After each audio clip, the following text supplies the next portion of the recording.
Right, as we speak and get some clarity around these bills, we are joined now by the South African Democratic Teachers Union spokesperson, Nomusa Cembi, to expand a little bit on the Basic Education Laws Amendment Bill. A very good evening to you. Thank you so much for your time. After years of debates, a number of amendments and tweaking by both houses of parliament, the final version of the BELA Bill has now been voted in by the National Assembly. What is your reaction to this? First, good evening and good evening to viewers. As SADTU, we welcome the bill, the passing of the bill. We were part and parcel of the process when the public was asked to comment on the bill. We did so. We submitted our comments way back in 2022, and we are happy with the process. We felt that the process did its best to ensure that every South African got a chance to put his or her views, and every organization to put their views, and we did so. And we are happy at the end of the day that some of our views were taken into account. What are some of those views, if you don't mind me interrupting you? Just talk to us about some of those views that you believe were indeed taken into account. Several. One was the sale of alcohol in school premises. Yeah, we're totally against, and that has been removed from the bill. There was also a great deal of concern with the BELA Bill weakening school governing bodies' powers. One of the contentious issues in that bill was in the changing of roles of the governing bodies. What impact does that have on day-to-day teaching in the school environment? We felt, yes, the process was open to everyone, but we felt that there was a lot misuse of the opportunity that was given to people. We felt that there was a lot of misinformation that came about from several sectors.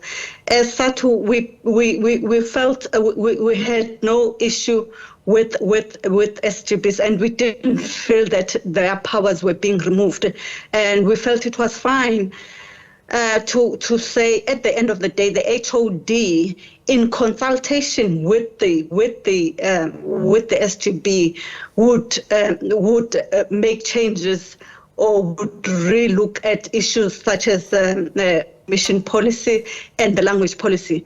We felt that was just because for too long, some SGBs have misused their powers and used admission policies to exclude learners and language policies to exclude learners. Yeah. When you look at the bill in its totality, the bill was there to ensure that it aligns with the Constitution, to ensure that every learner has access to education. So we felt it was okay for an HOD to be the overall person, not taking up the powers of SGB, but to be there to ensure that whatever policies are there align with the Constitution, because SGBs have in the past, or even currently, some do use their powers to exclude learners. With that came the concern around issues of capacity to perform these oversight roles. Will the department, for one, be able to check all these policies within the time frames allowed? That was the one factor that really came up to the forefront insofar as capacity is concerned, and looking at what the department is grappling with at the moment.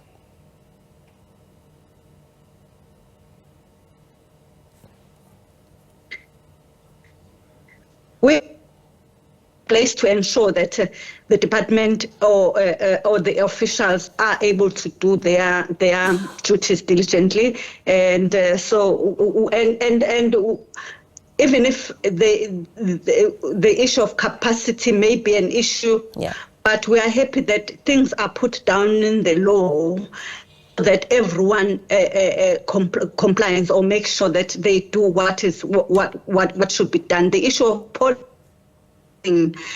is another matter that can be looked at. But once the policy is in place and people are asked to comply, it's better that a policy is in place rather than we do not have anything in place and people do as they please.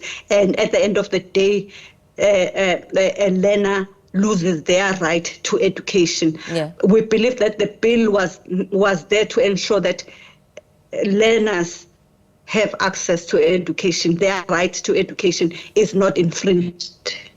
What do you make of the bill ensuring that the grade R is the new compulsory entry point for school? Because some have argued that it's all well and good, the mode of delivery needs to change. We welcome that very much because we felt that if grade 1 is made to be compulsory, then there will be resources. The department will have to put resources in place to make sure that learners access education, and it will strengthen grade 1, grade R, because at the moment you find that grade R is not, grade R is very crucial. It's part of the foundation phases of a learner, and the sooner that if grade 1 is capacitated and great, and learners are made sure that they start as early as they. It is a good and a progressive and a positive step. We did welcome it, and we are happy that it was not removed.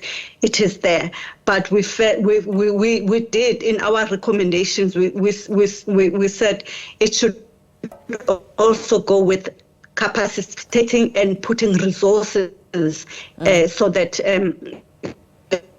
Okay, very well. Thank you so much. Unfortunately, we're going to have to leave it there for now. The quality of that line towards the end, not so great, but we do appreciate your input. SADTU spokesperson Nomusa Cembi speaking there about SADTU's views on the signing in of the BELA Bill.